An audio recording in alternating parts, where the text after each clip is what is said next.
Our discussion tonight focuses on Nigeria's medical sector and the issues therein. Over the weekend, resident doctors made a renewed demand, including 200% increase of their current remuneration, halting of the bill by Honorable Ganiu Johnson, mandating medical practitioners to serve for at least 5 years in Nigeria, among others. We have in the studio the National President of National Association of Resident Doctors, Dr. Oji Innocent. He joins us to discuss these and more. Welcome to the program, Doctor. Thank you, sir. We'll take a short break, and when we return, the conversation commences. Don't go away.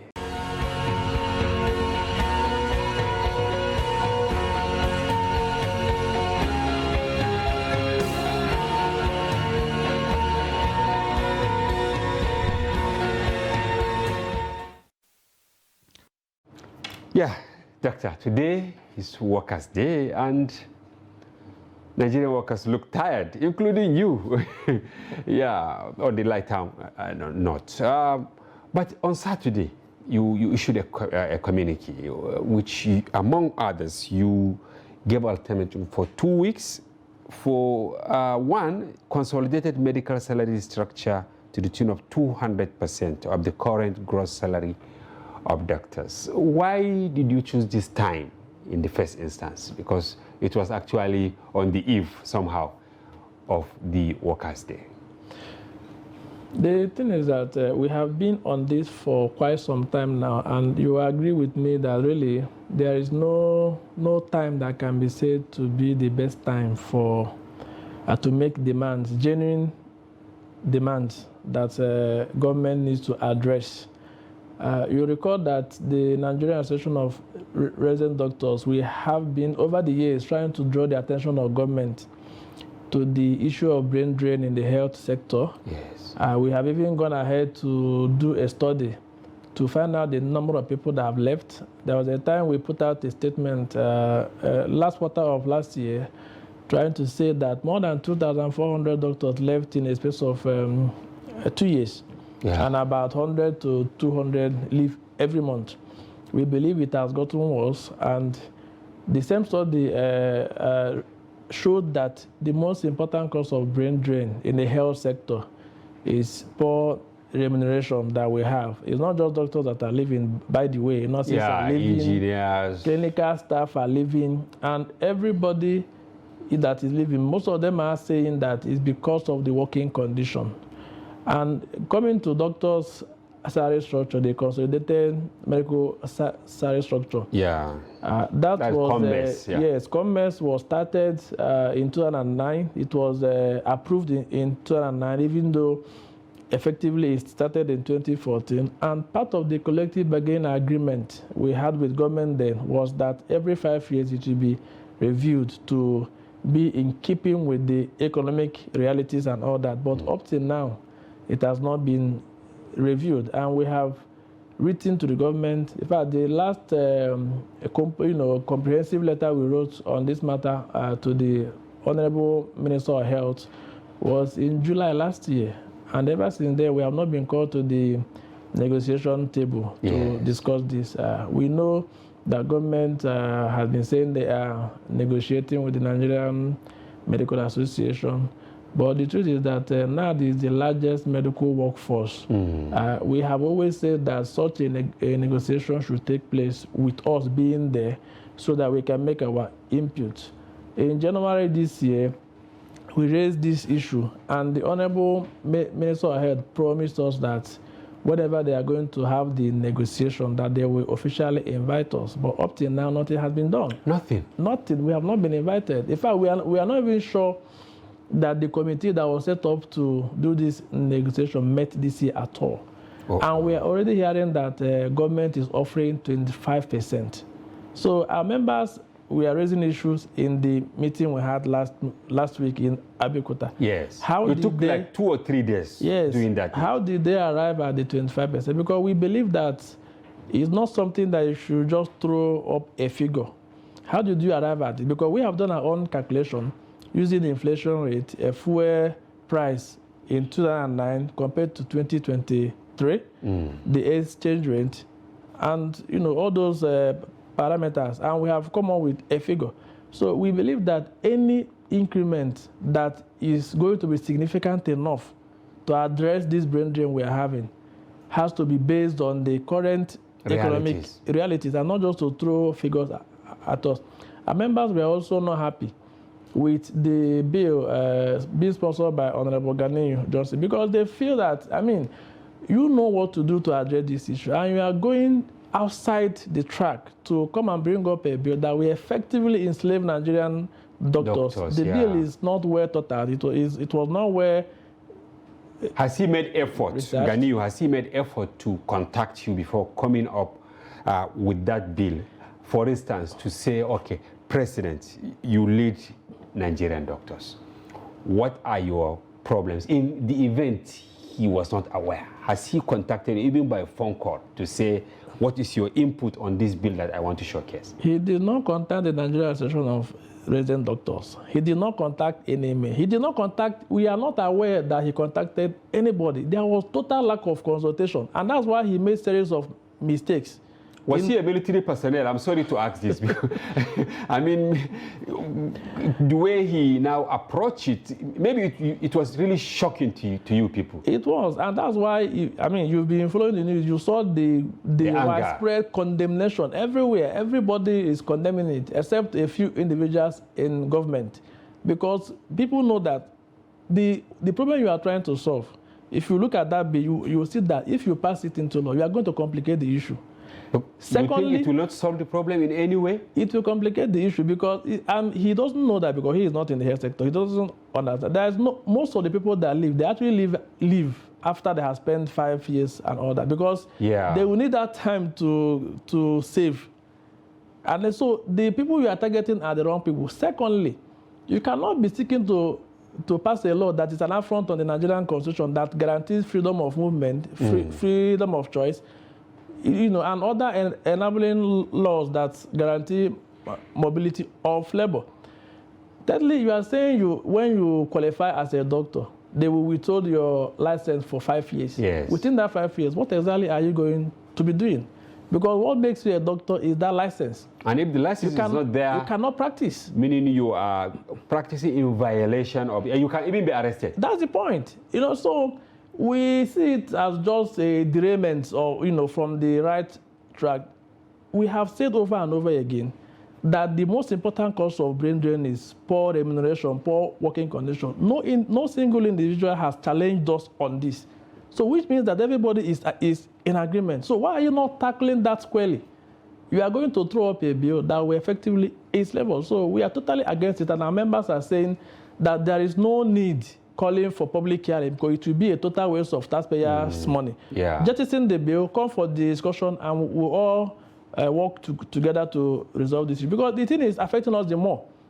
Because you have lesser hands to treat people. You have one doctor doing the work of so many. Of course, there is no way he will be effective. We're also going to that. In the communique, you said in addition to the new allowances, that there was a letter you wrote to the minister dated 7 July for the review of commerce. What are some of the allowances you're talking about, apart from the general increment, that 200% you're talking about?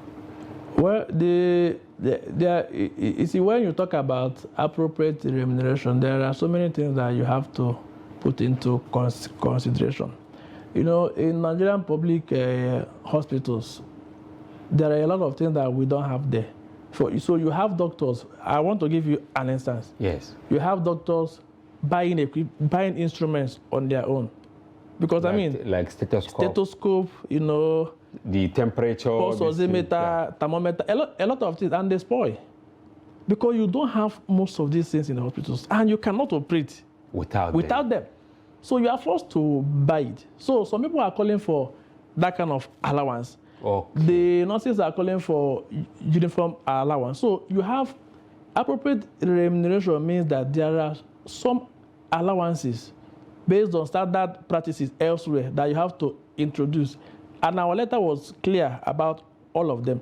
But the issue is that We have not come to the negotiation table. All we are hearing is rumors. We are negotiating. Are they scared? Do you scold them when you meet them? Maybe when you have the minister, you have all the stakeholders. Do you call them out, or you don't listen to them? That is why maybe they are scared to go to the round table. They keep issuing statements, promises, all that. We have worked with them in the past to resolve so many issues, and that's why you will also note that at least over the past few years, we've not gone on strike because we decided to do everything possible to prevent that. It is coming at a cost because we have had to take a lot of things, but this one we are talking about is an emergency. If you don't do this, it's only a matter of weeks before the whole health sector will be emptied. You won't have any doctors there again. And then Nigerian citizens will not have clinical personnel to treat them. Oh my God. And of course, except you have money to travel abroad on medical tourism. And how many people can afford that? Very, very few. I want Nigerians to understand the magnitude of your absence in the medical sector. Assuming you go on strike for 3 days, what do you think will happen in terms of human casualty and all that? Practically speaking, we are the largest medical workforce. If we withdraw our services, there will be a total shutdown because we are the front liners. That is the truth. But what we are saying is that even now we are working, people are dying because we are not enough. The clock is ticking. We are not enough. The indices are worsening. So do we rather wait for it to totally collapse, or do we do something urgently to address it? And these things are simple. They can be done within few days. At least come for discussion. Let us know how you arrived at the 25% we are hearing. Because we believe it should be based on data. Yeah. Where did they get How did they get it? Yeah, the statistics. Yes. You also requested for payment of 2023 Medical Residency Training Fund. Yes. MRTF. Yeah. Layman, how can he connect with this? What is the meaning of this? Some people have made some issues about this as if they are treating us differently, in a special way.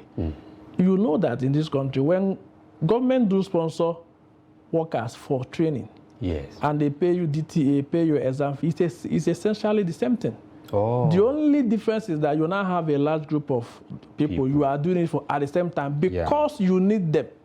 Nigeria needs specialists to take care of Nigerians. So government now introduced that fund to just help in ameliorating the cost. It doesn't take away everything. In fact, we are not, with the data we have, it doesn't even add up to 10% of your total spending to get trained eventually. And then people also say that they are paying you salary every month. Of course, they will have to pay you. And every other person is receiving salary. We are working. Yeah. We are working while we are being trained. And that's why if we decide to pull out, everywhere collapses. Yeah, it's catastrophic. Okay, so that for 2023 has not been paid. A lot of reasons have been given, but the truth is that we have always advocated that they pay this in the first quarter of the year because the update courses and the examinations, some people will have to go for March, April, May. As we're talking, they have gone and paid out of pocket. That is the problem. The training will not wait. You just have to. Because it is time bound. You have March, April, May. You have September, October, December. So some people who are meant to go for March, April, May, they have to pay out of pocket. Because they have not been paid.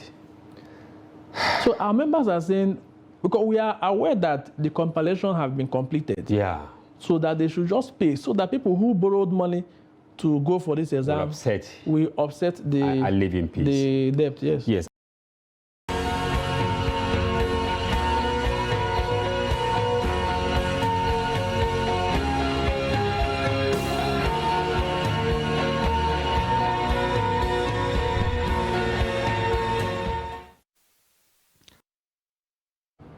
Hello viewers and welcome to Daily Politics. I am Hamza Idris. Barrister Hudu Yunusa Ari, the suspended resident electoral commissioner REC of the Independent National Electoral Commission in Adamawa State, has stated that he stands by his decision to declare Senator Aisha Tahiru Binani as the winner of the governorship election in the state and denies any wrongdoing or regrets in his actions. He refuted allegations that he received a bribe of 2 billion naira to declare the results in the favor of Binani, who was the gubernatorial candidate of the All Progressives Congress in the 2023 election. The incumbent governor and candidate of the People's Democratic Party, Ahmadu Umaru Fintiri, was eventually declared the winner of the election after the supplementary polls. Hudu stated that he acted within the law and that he was willing to comply with the invitation by the Nigeria police regarding the matter. On the program tonight, we will be discussing the politics in Zamfara State and the emerging dynamics following the defeat of the APC in the state. We will also be looking at the race to occupy leadership positions in the 10th National Assembly. As you know, permutations are in top gear, with 9 contenders jostling for Senate presidency and 11 going for the seat of Speaker. We are joined in the studio by Honorable Mansour Khalifa. He is the Assistant Secretary of the All Progressive Congress in Zamfara State. Before now, he served as the Commissioner of Commerce between 2003 and 2007. I also served as Special Advisor to 2 governors in Zamfara State, Abdulaziz Yari and before then Mahmoud Shinkapi. Welcome to the program. You're welcome. Honorable. We're happy having you in our studio. Thank you so much. We'll go on a short break, and when we return, the conversation commences. Don't go away.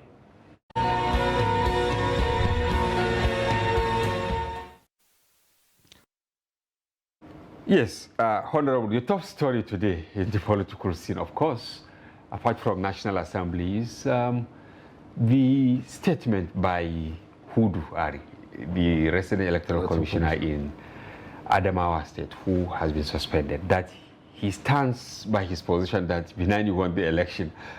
Is that funny? Or you think he is entitled to his opinion? Yes.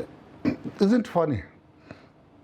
As you see, if you see something unfolding and somebody stand by his ground, insisting that he hold no regret by his actions, meaning that he's having something to tender. So, as I'm calling for Nigerians to follow this case judiciously to its logical conclusion. Don't just jump into conclusions or take laws into our hands. Follow it to its logical conclusion. Maybe this resident electoral commissioner has something to say. Are you saying this because you are a member of APC, or you are talking as a Nigerian who believes in due process? Nigerian who believes in due process. Allegation who has it that he collected 2 billion naira from the APC candidate. And he now said he collected... He has denied. She also denied. Binani issued a statement saying that she didn't give anybody anything. And you should look at it. What informed his decision in the first place to announce or to make the announcement? There must be something that is in him. You think he will not be so low? Anyway, he's also a barrister, meaning he knows the implications of this thing. He will not be so low to do that without having concrete or cogent something before him. Then why did he go into hiding? No, you know, even though he is not the rightful person to make the pronouncement. So that's why I'm saying that this matter... Professor Mele from University of Maiduguri ought to have made the pronouncement. Which he did later. He did later. Maybe he laid his claim based on certain relevant authorities. I don't know. Maybe he has his own relevant authorities that will back him up, that will allow him to make that pronouncement. Maybe. Up to now, I'm not too sure. Up to now, people are trying to unravel this man, Hudu. Of course, we've been trying here. Some are saying some powerful forces are behind him. I don't know whether you also know him. I don't think so. But to me, he is having authorities back off. To have done what he has done. To have done what he has done. Maybe he relied on some authorities, relevant sections of the Electoral Act.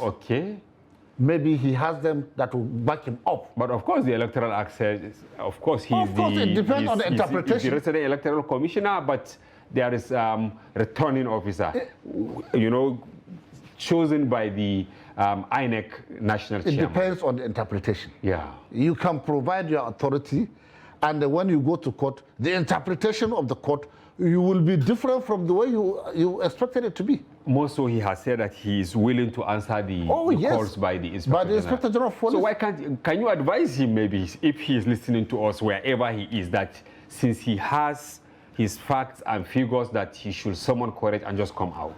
He said he would go. Didn't you hear him? Yeah, he said he would go.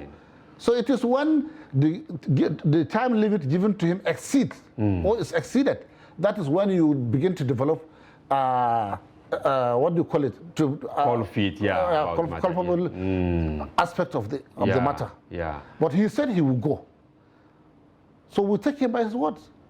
Yeah. Okay. Now let's move to Zamfara before we come back to Abuja National Assembly, maybe in the second half of the program. Okay. Yes. Certain similarities, honestly, between what happened in Adamawa and what happened in Zamfara in 2019. Of course, there are different scenarios, but you can see they all revolve around the APC. Yeah. In 2019, you've been in politics for over 20 years. You've been part and parcel of power. Yeah. You've served as a commissioner, then, special advisor, meaning that you've been with each and every governor since 1999. Yes. So nobody should tell you a better story than what you... Yes. 2019, you won the state assembly, you won the governorship, but because of certain reasons, you lost almost everything in Zamfara. Yes. Why are you having issues in Zamfara?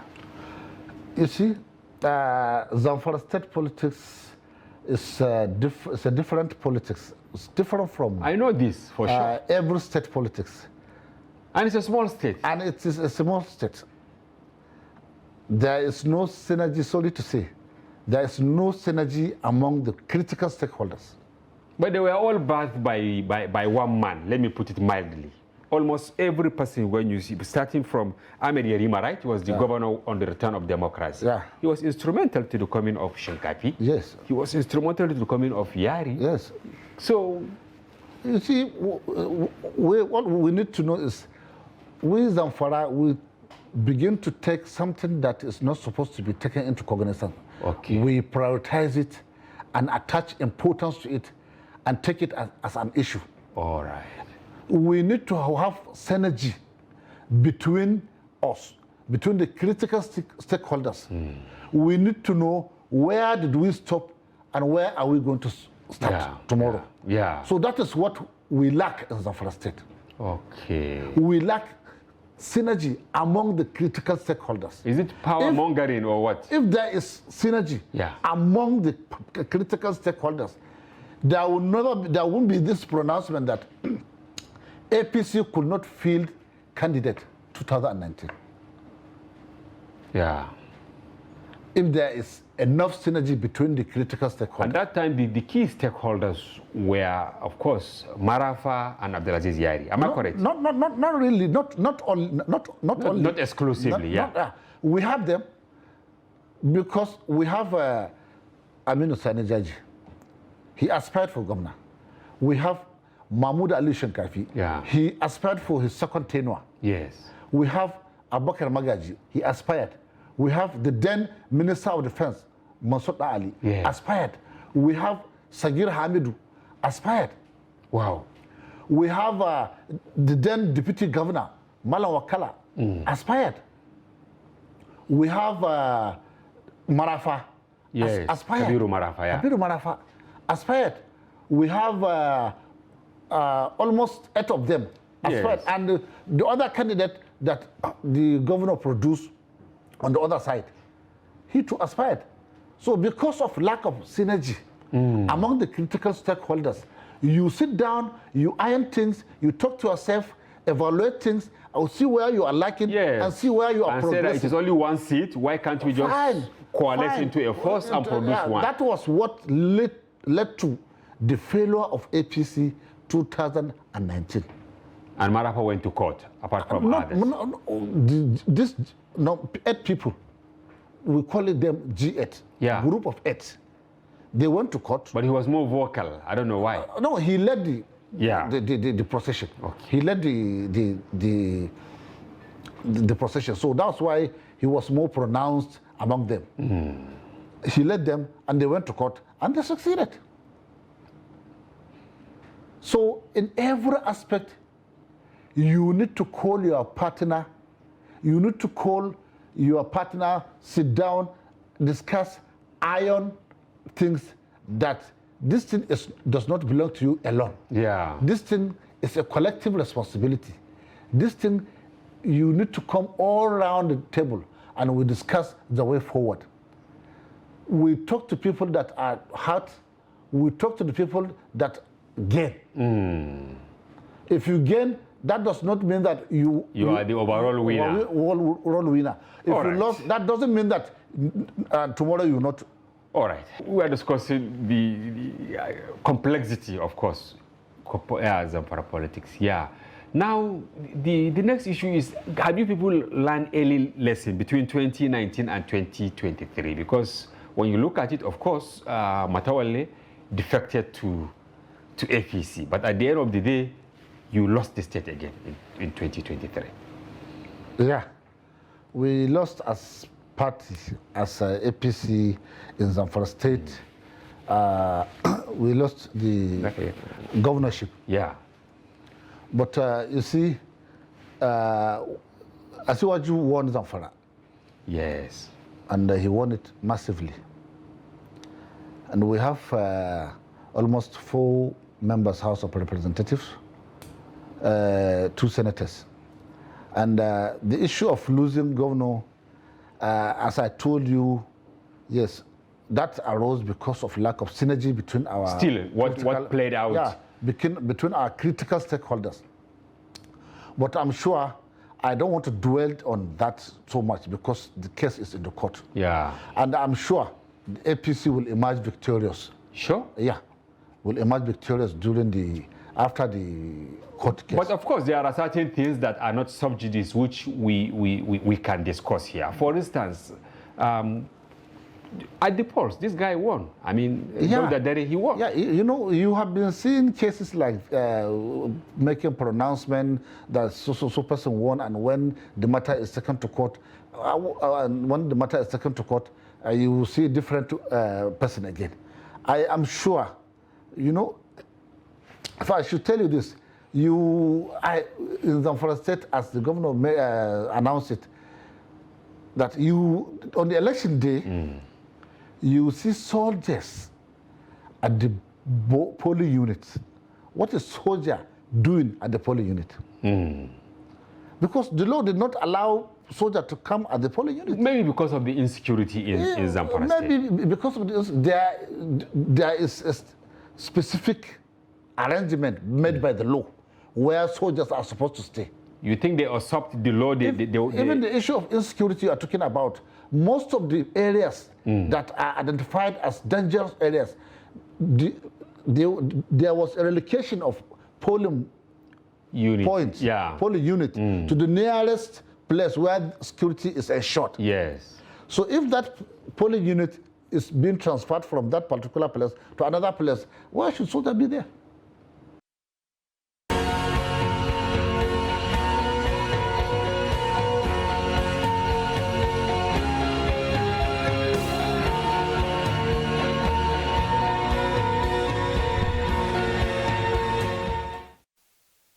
Yes, Honorable. Today, fully loaded. You can see so many activities across Nigeria. But you know, I have seen the tidbits. We will start with the meeting by the Joint Task Force Forum, led by Usman Kumo. You know, they said they are ready to abide by the decision of the party in the selection of principal officers, specifically in the House of Representatives. So what do you have to say on this? Yes, what I have to say on this is the party is in charge. You can see the members of the party are, you know, trying to align whatever they are going to do with the party's decision. So this shows that APC is one united party and also is in charge. And all members are ready to work based on the, based on the programs, of the party, because the party has manifestos and also has what it wants to achieve, within the next 4 years. And without the legislators, that very can never be difficult. achieved. So, Okay, but how united? Because specifically on the House of Reps, because it's like interest has shifted from the Senate. They have their issues, but it's like today interest has shifted to the House of Representatives. How united is the APC, considering that almost from all the geopolitical zones, I can count names, there are about 11 contenders, including a lady from the southeast. You have Dogwa from Kano, you have Jaji from Zamfara, you have Betara from, yes, you have, from Kaduna. Sada Soli Jibia from Exactly. Kaduna. Yeah. You have all this. So do you think it is actually going to give birth to a legitimate child at the end of the day? Yes, based on what we have seen today, and also the effort put in place by the party a couple of days ago, yes. I can attest to, or I can assure you that few days to, the inauguration of the members of the House of Reps, 10th Assembly, you will see members or candidates willingly stepping. Do you think they will not be forced to? They will not, because it's all about interest. You are passionate about progress of this nation. I'm also passionate about the progress of this nation. If there is understanding, mutual understanding between myself and yourself, I don't think if we must take it to the street, because it's about ideas, it's about coming together and work as a team. If you emerge as the speaker, I have no option than to support you. Likewise myself. So the issue is, you are passionate, I'm passionate. You are ready to work, I'm ready to work. So if we have a kind of mutual understanding before the time, and also for the spirit of unity of the party, I think we have seen it in the past. And also we have seen it during the presidential primaries, and also in the course of other issues that happened within the party. We have seen how the leadership of the party was able to manage such serious issues that people out there are thinking may divide the party. But the party is more united, and also we are focused, to produce the best out of the contenders. Okay, funny enough, while these people, the Joint Task Force, made this effort to say, okay, we are charting a common front. The caucuses, comprising members of SDP, NNPP, YPP, APGA, and Labour Party, today also they met. In fact, they set up an 11-member committee to ensure that they actually scout for credible people to vie for the speakership, deputy speakership, and other positions in the House of Representatives. How are you going to confront them? Because you really need the opposition parties. Yeah, this didn't come as a surprise. Okay. Because even without making attempt by the opposition, I'm sure and I'm optimistic that whoever is going to emerge as the Speaker, House of Representatives, is going to be, the best. He is going to be the best among the contenders. But will you mind anybody from the opposition to win? No, it's politics, and we will not fold our hands and watch opposition taking over, House of Representatives. But they need, I think, only one person from APC to swing to their side to have their way. But if the leadership, the contenders and the task force can come together and voice out their readiness to accept decision taken by the party regarding the zoning, then it's a clear indication that they unanimously want to work as a team, and also they want to make sure that the best emerge from them, and also they will not allow any stone unturned. Yeah. Because a threat from the opposition is a serious issue that can give us a sleepless night. Yeah, So based on this, more so this assembly is this so assembly diverse is- that you have so diverse. representation from across parties. Yeah, so a tactical move, a tactical decision is taken already to make sure that, the opposition's part of them are bring into our fold to make sure that we get the desired number of votes we need to produce as the next speaker of the 10th Assembly. All right, but the other clip we watched was that of Damagum, the acting chairman of the PDP. He was actually admonishing his members to give you tough time.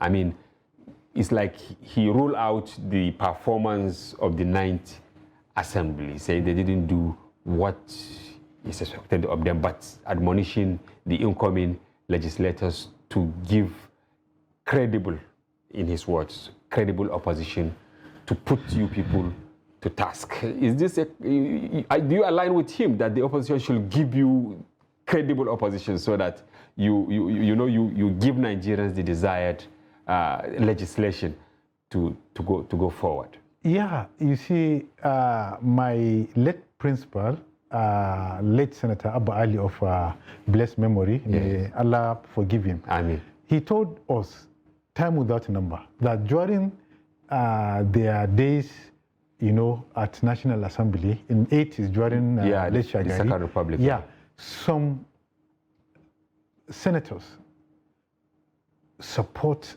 other parties when they have a good deal that has so much to do with the unity and progress of Nigeria. Okay. And it's normal, Okay, it's normal. maybe a bill from UPN of those days. Maybe. If it is credible, you now credible. see PDP, NPN, supporting it. Or NPN,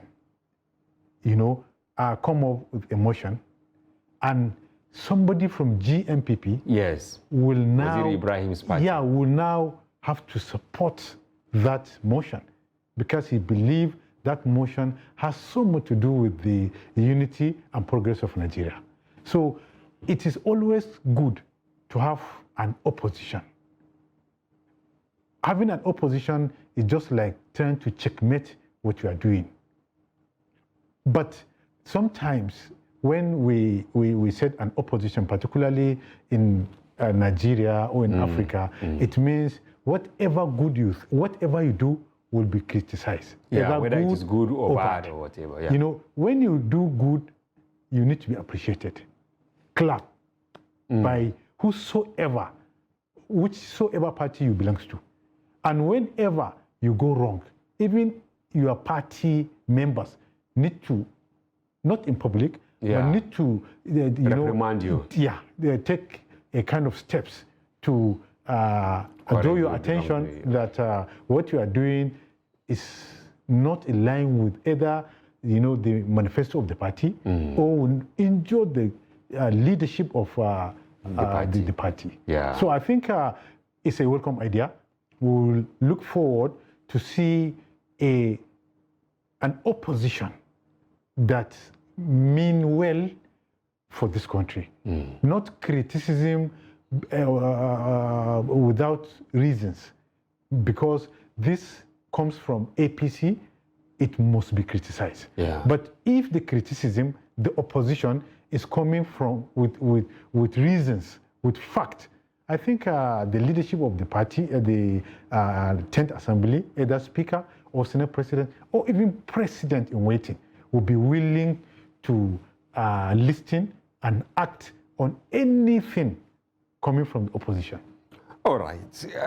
From Rivers State, you had the president-elect. Look at the adjectives he used to qualify his host, Governor Wike. He said, my brother, my friend, my colleague, a man of great integrity, and all that. Yeah.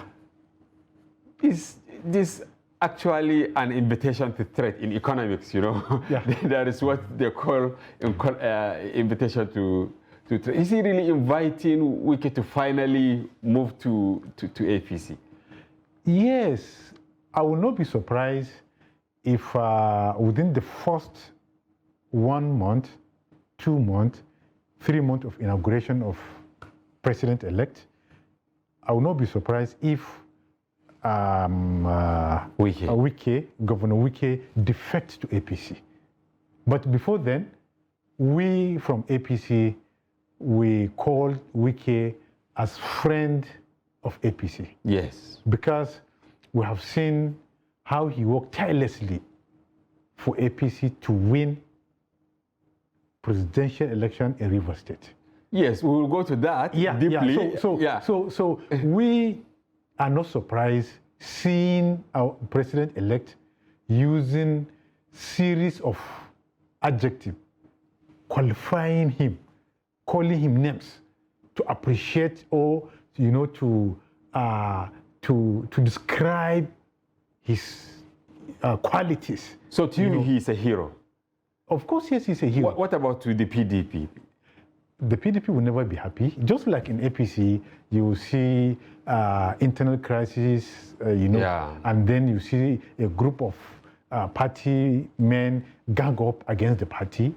It will not be happy. And one good thing about APC is the ability to make sacrifice and manage crisis, and at the same time manage the victory we have. Yeah, since he won the election, apart from his home state, Lagos, I may be wrong, but I think Rivers is his first port of call, especially for maybe official thing. He didn't go anywhere. Yes, what does this signify?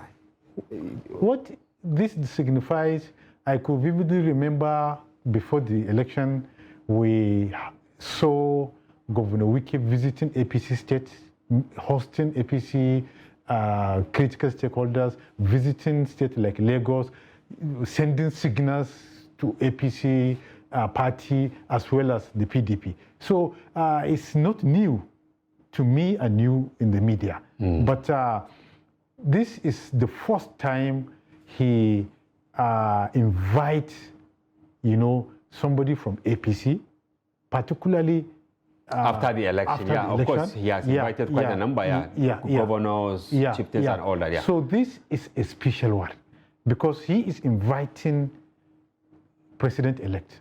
Unlike the previous time when he invites a governor, even Buhari, or President Muhammadu Buhari, But this is a clear indication that even though he has completed his 2 term in office, but we have seen an indication that there is going to be a synergy between the president-elect and also the outgoing governor of Rivers State.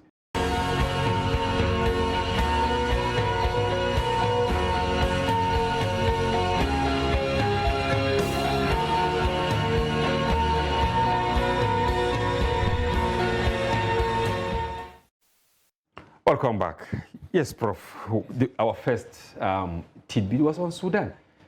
The truth is many Nigerians were not aware that we have such a large number of students, apart from others doing their businesses, in Sudan. Why is it that Nigerians are obsessed with foreign products? Thank you very much. It has been said severally that for a country to grow and develop, it must consume what it can produce and do away with what it cannot produce. Okay. It's showing us signal that our economy is not growing because most of our resources is being expended on foreign things, materials, including education.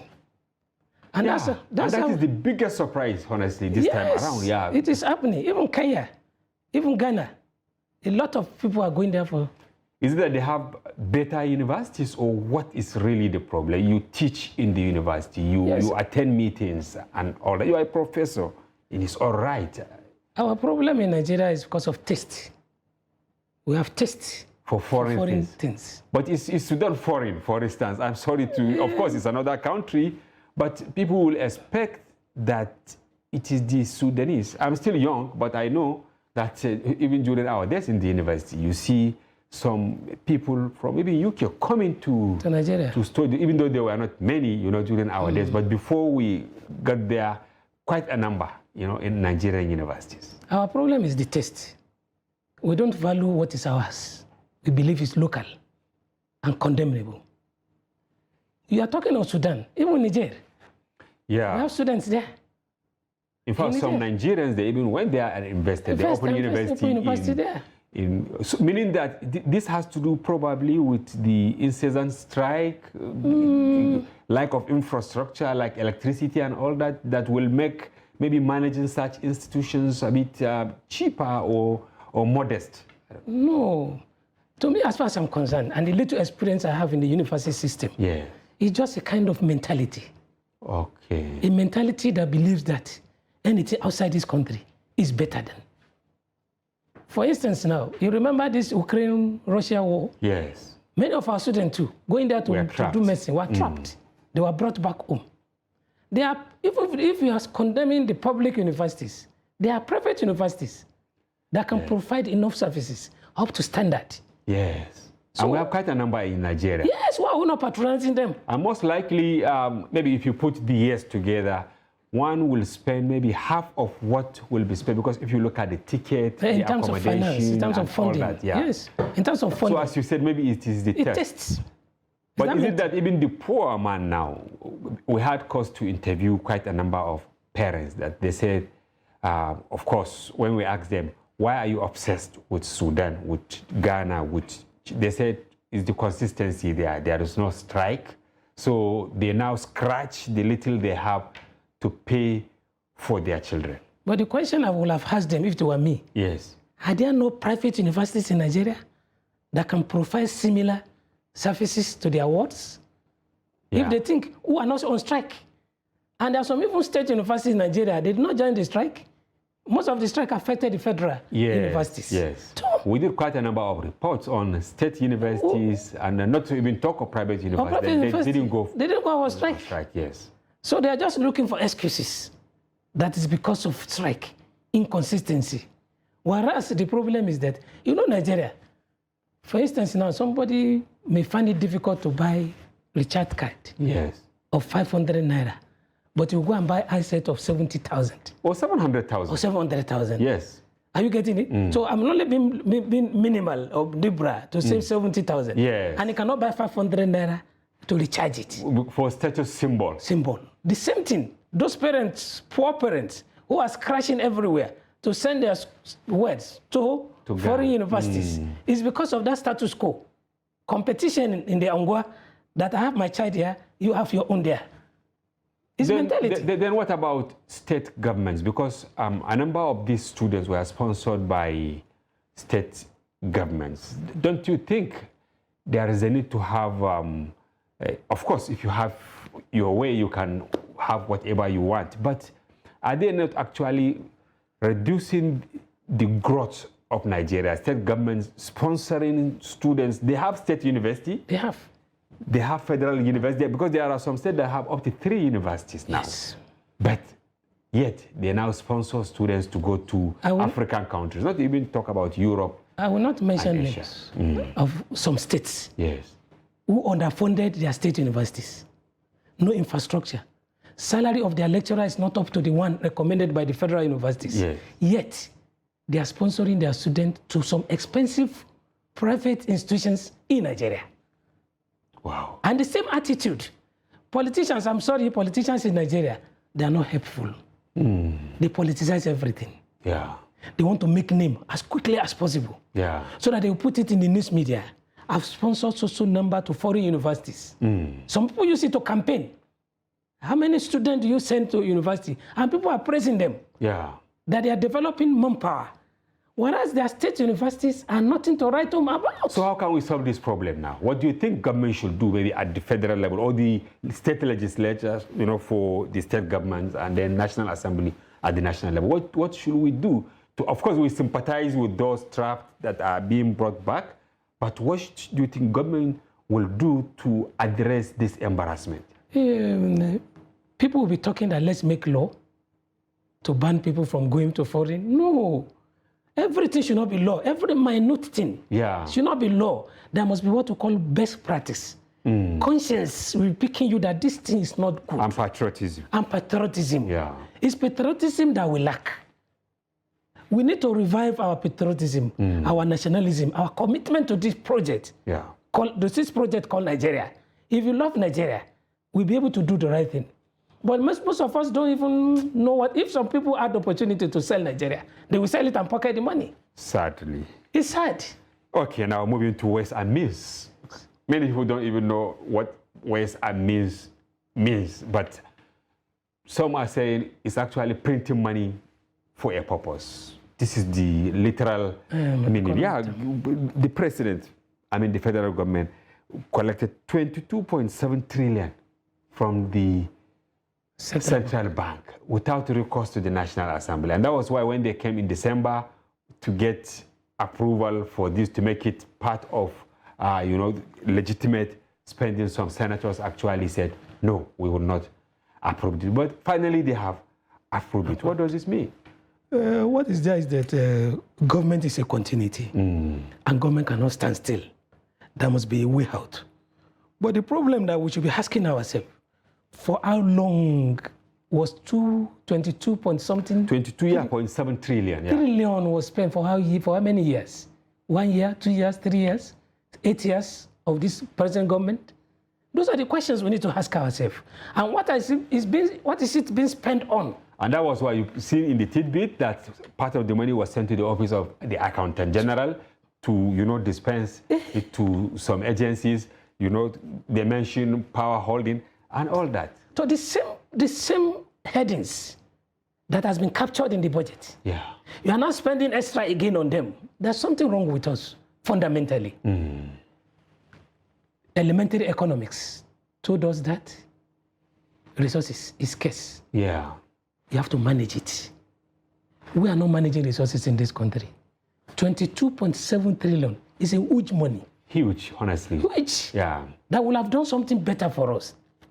Is it not the same office of Accountant General that we are hearing of allegation of about 90-something billion missing? Yeah. And so some are even saying almost 200 billion. The former missing. Accountant General that was removed. Removed. So and this money, probably part of it was what was squandered. The money passes through. And this money, Prof, when you look at it, is more than the budget of many African countries. Even our own budget. In 2022, 2021, we budget up to 22 trillion. Wow. So at what range, at what period do they spend this money? And we have seen what they spent it on. Up to now, you spent on electricity. Electricity is not improving. Those are the fundamental questions we need to ask ourselves. So now, is it really right for the National Assembly to support things like this at the end of the day? Because in the first place, you shouldn't even spend without approval. Because some experts are saying it's even something that can, bring about removing whoever is concerned, maybe for the president, if it is at the state level, because it's an illegality. It is an illegality, but a system is a system. If not that for democracy, we will not know they spent something and borrow from Central Bank. But because of democracy, transparency, that is why it's brought to the fore that the National Assembly should approve. And if the National Assembly by December has questions, you are asking us to approve. What have you spent this money on? So that we can see. And the only thing we've seen this time around is the mentioning of some line ministries and all that. But we don't know the specifics. And another thing, Prof, part of the money was shared to states. And many of these states are now indebted. Governors that are rounding up are leaving behind huge debts. Pension, salaries, contractual agreements, and all that. So that's the question we need to ask ourselves. You want to spend this huge amount of money. What is the problem? What are you going to spend it on? So that it can be productive. Yeah. Not the one that we just play with and consume and spend on consumables. Most of our activities in Nigeria is on consumables. We spend it, we spend. Yeah. Without seeing that, what are we spending on? What will it bring at the end of the day? Exactly. Just as you said at the beginning of the program, that you must maybe eat what you produce. Yes. Now the total debt profile is almost 70 trillion now. Yeah, 77. Yeah, but Yeah. Now, how do you think the incoming administration will actually swim in this, pool of debt? debt. Sometimes when people argue about this debt, the magnitude, I do tell them that if you are not credit worthy, nobody will borrow you money. It's because we are still credit worthy. That is why we are getting. That's why I get it. By the time we are not again, we can't get it. So we should not disturb ourselves about how much are we getting as debt or loan. As far as the loan is used judiciously, if it is used at all, judiciously, those are the questions we should be asking ourselves. Not that, this amount is too much, it's too huge. We are leaving debt for our grandchildren and great-grandchildren, and so on and so forth. All those rhetorics. It's not the main problem. The question we should be asking that, what are we spending this money for? Are they productive? Are they not? And so on and so forth. Debt is normal. Yeah, people keep saying this. In capitalist society, they live on credit. But here, we borrow to service debt. We use part of it to service debt. Yeah. And you are talking of the incoming government. I was surprised on the May 1st Yeah. that the incoming president was saying that he will increase salary. He will make people to have a living wage. Yeah, living wage. And so on and so forth.